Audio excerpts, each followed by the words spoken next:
A father daughter bond is a special one, right? दुनिया के सभी बाप अपनी बेटियों के लिए बहुत सॉफ्ट हार्टेड होते हैं। जो भी वो मांगे उन्हें लाके देना, उनकी हर जिद पूरी करना और उन्हें बहुत पैम्पर करना। पर क्या हो जब वो बेटी एक बहुत ही क्वेश्चनेबल पाथ पे जाने वाली हो, एक ओनली फैंस मॉडल बनना चाहती हो?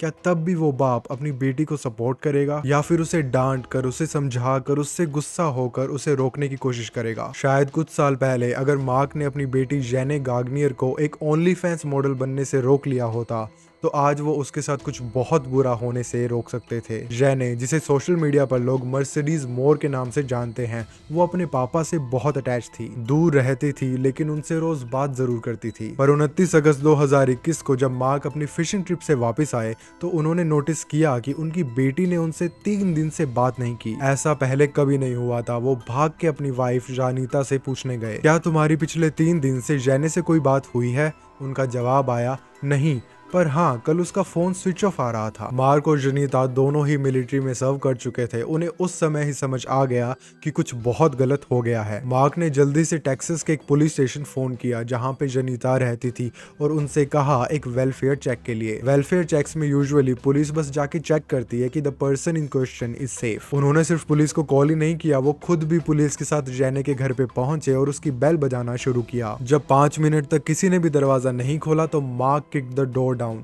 और अंदर जो नजारा था, मैं नहीं चाहता कि किसी भी पेरेंट को कभी भी देखना पड़े। जेने सीढ़ियों के नीचे मरी हुई पड़ी थी, उसके सारे कपड़े फटे हुए थे और इतना ही नहीं, एक और शॉकिंग चीज, उसकी जो एक लात थी वो पूरी पीछे को मुड़ी हुई थी, उसकी बैक को टच कर रही थी। पूरा घर खून के निशानों से भरा हुआ था, कहीं छोटे छोटे पडल्स थे तो दीवारों पे ड्रॉप्स। और मार्क जैसे ही सीढ़ियों से चढ़ के ऊपर गए तो वहां उन्होंने जो देखा वो किसी हॉरर मूवी सीन से कम नहीं था। एक अनजान आदमी अपनी आखिरी सांसें गिन रहा था और उसकी चेस्ट में एक बड़ा सा नाइफ था और उस पूरे कमरे में दीवारों पे लिपस्टिक से लिखा हुआ था, मुझे फ्लोरिडा में ही रहना चाहिए था, मुझे मोर के प्यार में पड़ना ही नहीं चाहिए था। मोर से यहाँ उसका मतलब था मर्सिडीज मोर, यानी कि हमारी जेने। जो मार्क थे वो अपनी बेटी जेने के बॉयफ्रेंड को पहचानते थे, उसे अच्छे से जानते थे और ये आदमी वो नहीं था। तो ये कौन था और ये उनकी बेटी के फ्लैट में क्या कर रहा था और आखिर इसने जेने के साथ क्या किया? जेने की डेथ के बाद बड़े बड़े सेलिब्रिटीज जैसे कि कार्डी बी ने इस पे कमेंट किया था, अपना दुख जताया था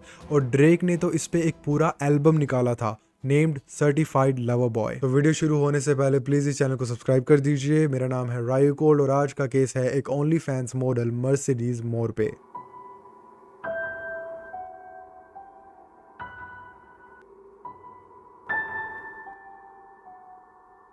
Born on 25 नवंबर 1987, जेने गाग्नियर एक बहुत ही ब्राइट, फोकस्ड और इंटेलिजेंट लड़की थी। उसके जो बिजनेस स्किल थे वो काफी यंग एज में ही दिखने लगे थे। एक छोटी सी उम्र में ही वो अपने घर के गैराज में लोगों के बाल ब्रेड करके पैसा कमाती थी और उस समय उसकी उम्र सिर्फ 12 साल थी। Like how many of us were earning when we were 12, और वो भी $60 पर हेयर स्टाइल। मार्क का ये कहना था कि पैसे और फैशन दोनों ही जेने के फेवरेट हैं। जेने के जो पेरेंट्स थे वो रिटायर्ड मिलिट्री ऑफिसर्स थे और अब वो एक रेस्टोरेंट संभालते थे। उन दोनों की शादी बस 19 साल की उम्र में ही हो गई थी and after few month they had जेने। जेने की जो वैल्यूज थी, जो फैमिली वैल्यूज थी, वो बहुत अच्छी थी और वो अपने पेरेंट्स और अपनी सिस्टर से बहुत प्यार करती थी। पर जब वो एक टीनेजर थी तो उसकी मॉम ने डाइवोर्स लेके अलग रहने का फैसला लिया, जिसकी वजह से वो अपनी बहन से दूर हो गई। पर फिर भी वो पूरी फैमिली सेपरेशन को काफी अच्छे से हैंडल कर रही थी। चारों एक दूसरे की बहुत रिस्पेक्ट करते थे और टच में रहते थे। पर इस डाइवोर्स के चलते जेने का जनरल बिहेवियर काफी रिबेलियस हो गया था, जिसकी वजह से उसकी अपनी क्लास की लड़कियों से भी काफी बार लड़ाइयां होती रहती थी। वो लड़की ब्राइट तो थी पर एमलेस थी। वो आधा टाइम अपने दोस्तों के साथ इधर उधर घूमती रहती थी और पिंग पोंग खेलने में निकाल देती थी। ऊपर से अपने पेरेंट्स के डाइवोर्स के चलते उसे थोड़े थोड़े दिन में कैलिफोर्निया और टेक्सास ट्रैवल भी करना पड़ता। सच, डाइवोर्स में सबसे ज्यादा सफर बच्चे ही करते हैं। इसके बाद वो कॉलेज के लिए टेक्सास चली गई to pursue dental assistant course, पर उसने कुछ ही टाइम बाद ये कोर्स छोड़ दिया और अपने बॉयफ्रेंड के साथ लास वेगस शिफ्ट हो गई और वहां पे एक स्ट्रिप क्लब में काम करने लगी as a dancer. I mean what a dramatic switch. शुरुआत में तो उसके पेरेंट्स को भी इस चीज से काफी प्रॉब्लम थी, but I don't know what went through their head जब उन्हें पता चला कि उनकी बेटी एक वीकेंड का $4,000 से $5,000 कमा रही है तो उन्होंने उसे अलाउ कर दिया। मैं समझ सकता हूँ कि for an 18 year old earning this much life is a glamorous show, पर उसके पेरेंट्स उसे यहाँ समझा सकते थे कि पैसा कमाने के और भी बहुत तरीके हैं जहाँ पे आप अपनी सेल्फ रिस्पेक्ट भी प्रिजर्व कर सकते हो। इमेजिन कीजिए किसी के पेरेंट्स जो मिलिट्री में रहे हैं, उन्होंने कंट्री को सर्व किया है, उनके पास पैसों की भी कोई कमी नहीं है, अच्छा खासा कमा रहे हैं, पर फिर भी अपनी बेटी की कमाई देख के उसे इस करियर पे जाने दे रहे हैं। जेने ने वहां एक नया नाम अडॉप्ट कर लिया, मर्सिडीज मोर। मर्सिडीज का इट्स लग्जरी एंड मोर का शी ऑलवेज वांटेड मोर। पर वो इस प्रोफेशन से पूरी तरह सेटिस्फाइड नहीं थी। She wanted something big, not just money. तो उसने अपने स्ट्रिप क्लब के हाई प्रोफाइल क्लाइंट्स को यूज करके अपने सोशल मीडिया फॉलोअर्स को बढ़ाना शुरू किया। उसके पोस्ट काफी अटेंशन ग्रैबिंग और सिडक्टिव थे and this worked for her. उसके इंस्टाग्राम फॉलोअर्स एक्सपोनेंशियली बढ़ने लगे, इस हद तक कि she reached millions of followers and started partying with famous names such as Drake, Offset, Travis Scott. ये सुनने में आया था कि एक दिन क्लब में डांस करते हुए ये ड्रेक से मिली थी, जहां पे उस दिन इसकी बहन भी आई हुई थी and Drake bought both of them drinks. अब मर्सिडीज ने स्ट्रिप क्लब्स में डांस करना छोड़ दिया था क्योंकि अब उसे उसका बहुत अच्छा अल्टरनेटिव मिल गया था, ओनली फैंस। ओनली फैंस एक ऐसा प्लेटफॉर्म है जहां पे आप क्रिएटर्स का सब्सक्रिप्शन लेते हो और सब्सक्रिप्शन लेने के बाद ही आप उनकी पोस्ट, उनकी वीडियोस देख सकते हो। और वो पोस्ट, वो वीडियोस ज्यादातर एक्सप्लिसिटी होती हैं, full of nudity. Only fans is famous for that. इस प्लेटफॉर्म पे आपका सब्सक्राइबर आपसे स्पेशल रिक्वेस्ट भी कर सकता है कुछ एक्स्ट्रा पैसे देके, और वो क्रिएटर उनकी स्पेशल रिक्वेस्ट पूरी करता है, जैसा कि हमने मेरे कैरोल माल्टेसी वाले केस में देखा था। तो जेने ने एक ओनली फैंस अकाउंट बना लिया and God did it go viral in minutes. उसके बोल्ड कंटेंट और ग्रोइंग फेम ने हाई पेइंग क्लाइंट्स को अट्रैक्ट किया, हजारों डॉलर्स बस एक ग्लिम्स में। She was on the peak of her career and had all the fame she wanted. वो इतनी फेमस हो गई थी कि उसका किसी भी ह्यूस्टन क्लब तक में जाना बहुत मुश्किल हो गया था। लोग उसे इंस्टेंटली पहचान लेते थे। कभी वो फॉर्म फिटिंग एक्टिववेयर में पोस्ट करती, कभी वो जैस्मिन सलिवन के गाने पे बिकिनी में डांस करती। But it all worked for her audience क्योंकि उसके फॉलोअर्स 2.6 मिलियन हो चुके थे। बट सरप्राइजिंगली उसकी जो लव लाइफ थी वो भी काफी हैपनिंग थी। She had multiple love affairs but sadly none of them lasted, क्योंकि कोई भी लड़का लंबे टाइम तक उसके प्रोफेशन के साथ एडजस्ट नहीं कर पाता था। पर फिर वो एक ऐसे आदमी से मिली जिसे उसके प्रोफेशन से कोई दिक्कत नहीं थी, और इनफैक्ट वो उसके साथ एक फ्यूचर भी प्लान कर रहा था। बाय 2021 वो दोनों एक ही घर में शिफ्ट हो गए और अब वो एक लिव इन रिलेशनशिप में रह रहे थे। अब आप लोग तो जानते ही हैं, इंस्टाग्राम मॉडल्स को अपनी प्रेजेंस बनाए रखने के लिए इंस्टाग्राम पर रोज कुछ ना कुछ पोस्ट करना पड़ता है, तो इस वजह से उनकी पर्सनल डिटेल्स लीक हो जाना is quite normal. But I guess if your camera goes everywhere with you, तो आप कैसे ही सेफ रहोगे। और उसकी बोल्ड पोस्ट की वजह से बहुत सारे क्रेजी लोग उसके पीछे पड़े थे। तो जेने की जो पूरी ऑडियंस थी वो लड़कों से भरी हुई थी और उनमें से कुछ तो काफी साइकोटिक भी थे। दे वर ऑब्सेस्ड विद हर, जिसके चलते वो जेने को कई बार डॉक्स भी करते थे। डॉक्सिंग एक ऐसी क्रीपी टैक्टिक है जहां पे एक स्टॉकर आपकी पर्सनल डिटेल्स जैसे कि आपका एड्रेस, फोन नंबर या फिर आपका डेली रूटीन निकाल कर आपको ऑफलाइन या ऑनलाइन हरास करते हैं। जैसे कि आपको फोन करके परेशान करना, आपका पीछा करना, या आप किसी कैफे में जाते हो तो वहां आपका इंतजार करना। तो इन चीजों की विक्टिम होने की वजह से जेने अपनी सिक्योरिटी को लेकर बहुत टेंस थी। तो इंश्योर हर सिक्योरिटी वो अपने बॉयफ्रेंड के साथ ह्यूस्टन की एक गेटेड कम्युनिटी, एक काफी सेफ कम्युनिटी में शिफ्ट हो गई थी। और वहां पर भी वो पूरा ट्राई करती थी कि उसकी पर्सनल इंफॉर्मेशन लीक ना हो, पर छोटी छोटी चीजें जैसे कि उसके घर का फ्रंट गेट या फिर उसका एस्टेट पूल वो उसकी फोटोज में कहीं ना कहीं दिख जाता था। 17 अगस्त 2021 जेने का बॉयफ्रेंड घर से 10 दिन के लिए एक ट्रिप पे जाने वाला था।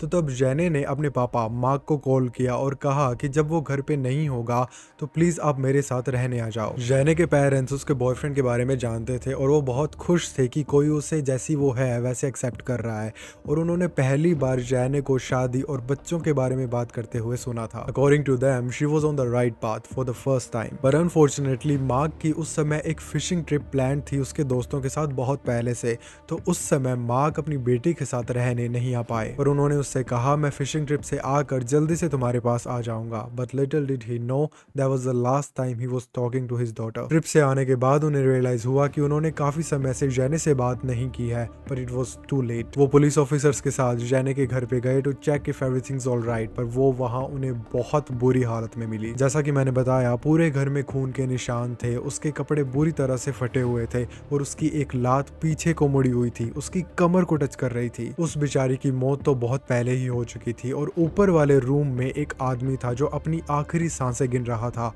उसका नाम था केविन। जब मार्क ऊपर वाले कमरे में गया तो केविन से चिल्ला चिल्ला कर पूछने लगा कि तुमने क्या किया मेरी बेटी के साथ, पर पुलिस के ऊपर आने तक वो आदमी मर चुका था। केविन जेने से कैसे रिलेटेड था ये तो हमें पता नहीं है, पर लिपस्टिक से दीवारों पे जो शब्द लिखे थे वो एक कहानी जरूर बताते हैं। दीवार पे लिखा था, जेने ने मुझे ऐसा बताया कि वो मुझसे प्यार करती है, पर उसके हाथ में तो किसी और की ही रिंग है। मुझे फ्लोरिडा में ही रहना चाहिए था, काश मैं इससे कभी नहीं मिलता। और एक लास्ट नोट जिसने सबसे ज्यादा टेंशन गेन की, जेने used me for my money. इस लास्ट नोट का क्या मतलब था? क्या केविन भी जेने का एक क्लाइंट था, या फिर वो दोनों उससे ज्यादा क्लोज थे, या फिर वो बस एक स्टॉकर था? काफी सारी थ्योरीज हैं इस बात पर सबसे सही ये लगती है, जेने का ऑलरेडी एक बॉयफ्रेंड था जिसे उसके पेरेंट्स भी जानते थे। वो दोनों खुशी खुशी रह रहे थे, अपना फ्यूचर प्लान कर रहे थे। पर इतना ही नहीं, जेने साथ साथ एक ओनली फैंस मॉडल भी तो थी, तो वो रेगुलरली अपने सब्सक्राइबर से, अपने क्लाइंट से इंटरेक्ट करती थी, उनकी रिक्वेस्ट को पूरा करती थी। तो ये जो आदमी है केविन, ये श्योरली उसके सब्सक्राइबर्स या उसके क्लाइंट में से एक होगा। तो जहां उसने वो पैसे वाली बात लिखी है तो ऑब्वियस सी बात है वो एक ओनली फैंस मॉडल है।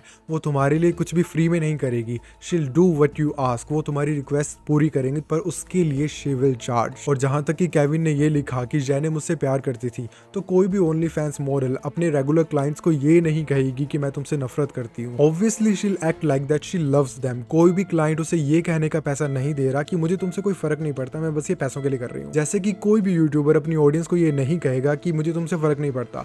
ऑफ कोर्स पड़ता है। अगर ऑडियंस है तो चैनल है, अगर उसके क्लाइंट्स, उसके सब्सक्राइबर हैं तो उसका ओनली फैंस अकाउंट है। तो बेसिकली ये एक ऐसा क्लाइंट था जो इसे इंटरेक्ट करता था, इसे पैसे देता था और इससे बहुत ज्यादा ऑब्सेस हो गया था। और जैसा कि मैंने कहा, इन स्टार्स की पर्सनल लाइफ इतनी पर्सनल नहीं होती है, तो उसको कहीं से भी उसका एड्रेस मिल गया होगा। उसके बाद क्या था, उसे पता चला कि मर्सिडीज मोर का तो ऑलरेडी एक बॉयफ्रेंड है। वो उसके घर आया और उसका मर्डर कर दिया। जेने की ऑटोप्सी रिपोर्ट में आया था कि उसकी मौत कंकशन और स्ट्रैंगुलेशन की वजह से हुई है। तो अब हमें ये पता है कि केविन ने उसे कैसे मारा था। पर अगले 2 दिन तक केविन उसकी डेड बॉडी के साथ उसके घर में ही रहा था, और हमें पता है कि उस बॉडी के कपड़े पूरी तरह से फटे हुए थे।